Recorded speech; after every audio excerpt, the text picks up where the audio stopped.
Hello dear students and friends, welcome to new class and a new chapter.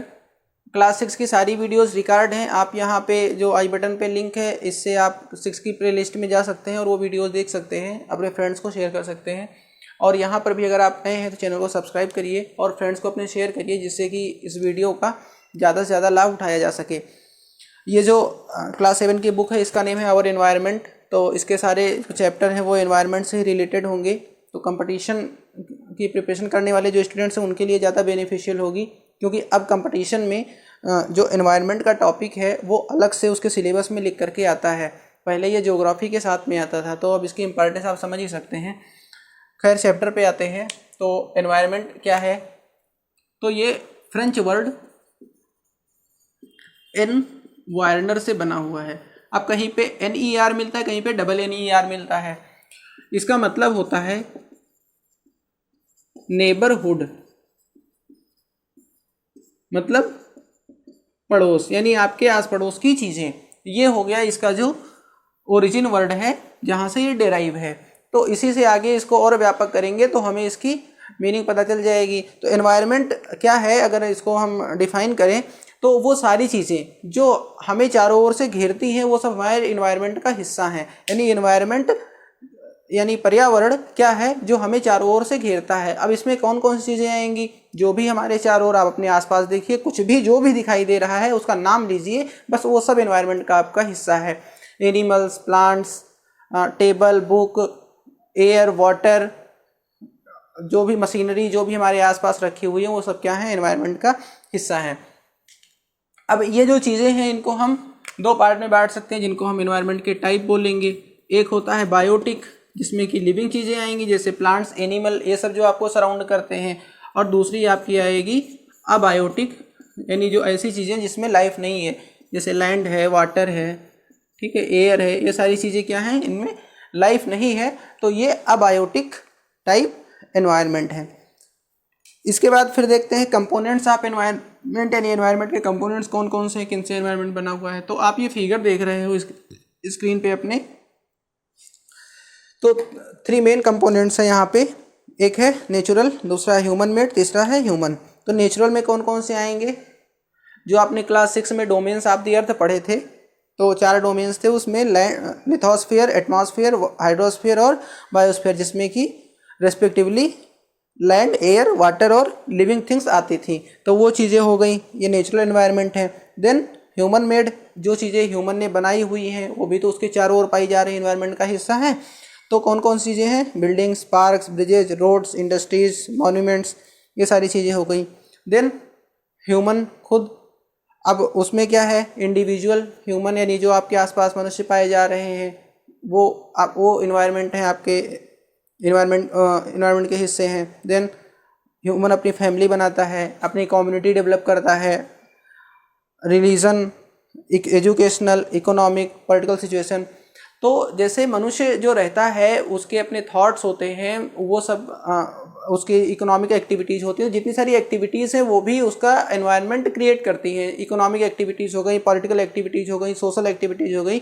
उसी base पे social environment, political environment और educational environment, ये सब बनते रहते हैं। तो ये सब एनवायरनमेंट के सारे ये टाइप्स हो सकते हैं।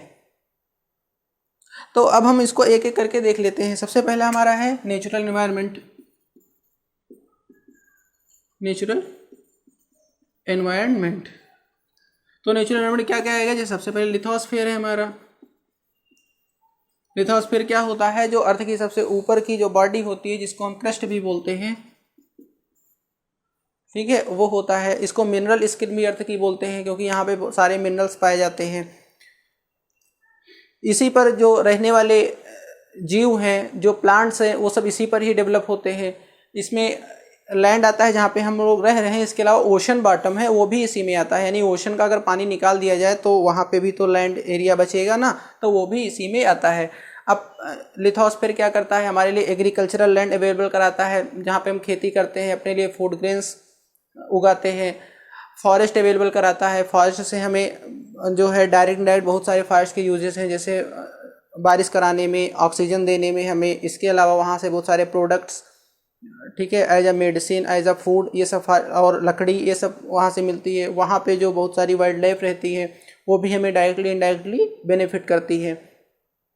हम यहाँ पे घर बनाते हैं, ट्रांसपोर्ट डेवलप करते हैं, तो यहाँ पे रहते हैं लिथोस्फेयर पे। देन आता है दूसरा जो डोमेन है हाइड्रोस्फेयर। तो हाइड्रोस्फेयर क्या है? वाटर बॉडी है जिसमें lake, seas, oceans, river, ponds, ये सारी चीज़ें आती हैं। Then atmosphere. एटमॉस्फेयर क्या है? The thin layer that surrounds us, यानी हवा की लेयर जो हमें चारों ओर से घेर के रखती है। अब ये इसमें क्या क्या होता है? गैसेस हैं, डस्ट है, वाटर वेपर है ना, इन सब चीज़ों से मिलकर के बनी होती है। अब जो गैसेस हैं, अलग अलग गैसेस हमारे लिए अलग अलग तरीके से बेनिफिशियल होती है। जैसे ऑक्सीजन हमारे लिए ब्रीथ गैस है, प्राणवायु है। नाइट्रोजन प्लांट्स कम्युनिटी के लिए सबसे ज़्यादा बेनिफिशियल होती है। कार्बन डाइऑक्साइड भी जो प्लांट्स होते हैं वो यूज़ करते हैं। इसके अलावा वो एक ग्रीन हाउस गैस भी, यानी जो सूरज से आने वाली जो हीट है उसको वो ट्रैप करते हैं, जिससे कि यहाँ पे हीट को बैलेंस करके रखते हैं। वाटर वेपर जो है ये यहाँ पे बारिश कराने के लिए रिस्पॉन्सिबल है। और फिर कुल मिलाकर के जो ये एयर है, यानी जो एटमॉस्फेयर है, ये हमारे यहाँ वेदर और क्लाइमेट जो है वो इसी पर ही डिपेंड करते हैं। और फिर हमारा आता है बायोस्फीयर, जो कि लिविंग बीइंग का है, यानी जहाँ पे प्लांट्स और एनिमल्स पाए जाते हैं। ये इन तीनों से इंटरेक्ट करता है, यानी इन तीनों का इस पर इफेक्ट पड़ता है, और ये जो भी एक्टिविटीज़ करता है उससे ये तीनों भी प्रभावित होते हैं। अगर इसका हम डायग्राम बनाएंगे तो इस तरह बनेगा, जैसे ये हमारा बायोस्फीयर है, ये हाइड्रोस्फीयर है, ये लिथोस्फीयर है और ये एटमॉस्फेयर है। अब देखिए बायोस्फीयर जो है वो तीनों को इंटरेक्ट कर रहा है।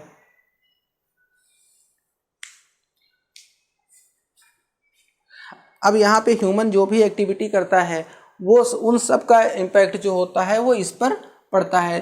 जैसे वो खेती करता है तो लिथोस्फीयर पे करता है। अगर उसको पोल्यूट करेगा, यानी ज़्यादा से ज़्यादा पेस्टिसाइड का यूज़ कर रहा है, खेतों में पॉलीथीन डाल रहा है, तो लिथोस्फीयर को नुकसान पहुँचा रहा है। डिफॉरेस्टेशन कर रहा है, यानी पेड़ों को काट रहा है, तो माइनिंग ज़्यादा कर रहा है, तो उससे लिथोस्फीयर को नुकसान पहुँचा रहा है।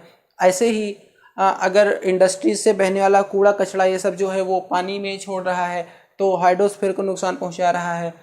इंडस्ट्रीज से निकलने वाला धुआं, कार से निकलने वाला धुआं, ये सारी चीज़ें जो हैं वो सब हाइड्रोस्फीयर को नुकसान पहुंचाती है।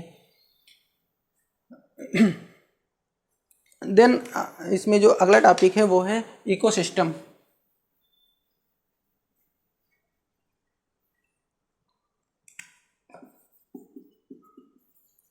सिस्टम वर्ड से आप लोग परिचित ही होंगे कि सिस्टम क्या होता है।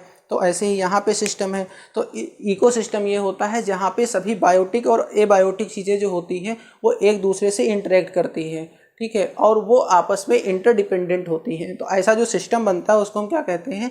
इकोसिस्टम कहते हैं। जैसे कि इसमें फूड चेन आती है। आप लोगों ने देखा होगा लोअर क्लासेस में कि घास है, उसको हिरण खा रहा है, ठीक है, फिर हिरण को शेर खा रहा है।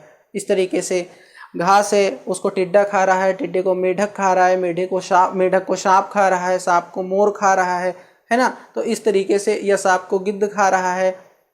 इस तरीके से ये फूड चेन बनती है। यानी आप देख रहे हैं कि कैसे सब एक दूसरे पर डिपेंडेंट हैं। तो ये सब कैसा सिस्टम है? इकोसिस्टम है। अब इसमें ऐसा भी होता है कि जो डोमेन्स हैं अर्थ के, इसमें अलग अलग जगह पे चीज़ें अपना अलग अलग इकोसिस्टम भी डेवलप कर लेती हैं। जैसे पॉन्ड का एक अपना अलग इकोसिस्टम होता है। ये इमेज आपके सामने देखिए इसको। इसमें वो सारी चीज़ें हैं जो एक दूसरे पर डिपेंडेंट हैं और वो अपना पूरा एक सिस्टम पूरा कर लेती हैं, और ये इनको ज़्यादातर इनकी ज़रूरतें जो हैं उसी पॉन्ड के अंदर पूरी हो जाती हैं। फिर जैसे रेन फॉरेस्ट है, आपके डेजर्ट है, तो वो सब अपना इकोसिस्टम डेवलप कर लेती हैं। और आप उनका देखोगे कि उनका एनवायरनमेंट से जिस तरीके से एडजस्टमेंट है वो किस तरीके से बाकी दूसरी जगह के एनवायरनमेंट से एकदम अलग है। जैसे आप डेजर्ट में रहने वाले एनिमल्स को या वहाँ के प्लांट्स को अगर देखोगे तो वहाँ के प्लांट्स बाकी जगह के प्लांट से अलग हैं। वो थॉर्न फॉरेस्ट है, वहाँ पे कांटे पाए जाते हैं, उनकी पत्तियाँ मोटी मोटी पाई जाती हैं, पेड़ ज़्यादातर झाड़ियों के रूप में पाए जाते हैं, और उनकी जड़ें काफ़ी गहरी होती हैं क्योंकि वहाँ पे पानी कम होता है। ऊँट वहाँ पे पाया जाता है, पाए जाने वाला जानवर है, उसके पैर गद्दीदार होते हैं जिससे कि वो जो मोटी बालू की परत है उस पर चल सके, उसके पैर धंस ना जाएं, ठीक है।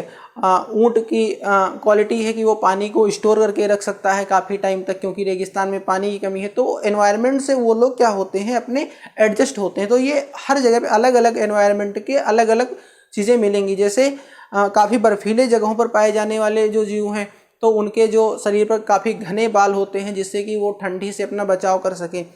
तो इस तरीके से वो लोग अपने को एडजस्ट करते हैं। देन हमारा आता है ह्यूमन एनवायरनमेंट।